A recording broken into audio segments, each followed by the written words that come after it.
So, once again, maayong hapon, magandang hapon, good PM sa lahat po. Gusto ko lang pong i-endorse dito kasi napakasarap po sa pakiramdam ni DJ Kabungisgis na pumasyal po ako dito, tinanggap po ako dito sa Gayron Beach Resort. Andito nga po pala ako sa Barangay Tanawan. Ito po kung saan po natin nakikita yung Big Shark po. Ang place po tinatayuan ko is ito po yung area na pwede nating antayin habang inaantay natin yung number na tatawagin tayo. So gusto ko lang pong i-inform sa inyo, ang katiktokalista ko, vlogger ko, followers ko, lahat po ng nakikinig nito. Kung makapasyal po kayo dito sa Cebu po, Tanawan, dito na po kayo pumunta sa resort na to. Pakiikot lang yung camera natin. Ayan, dito na po kayo kasi napakaganda ng serbisyo nila.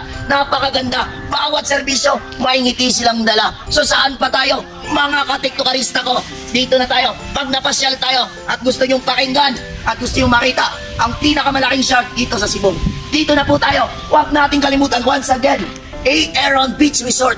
Ayan po, magaling po sila dito. Mabait po sila dito. Napakaganda ng serbisyo. At sigurado po, di kalidad ang handog nila para sa inyo.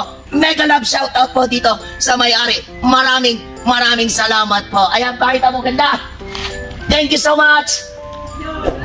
Ayan, thank you so much. Thank you so much.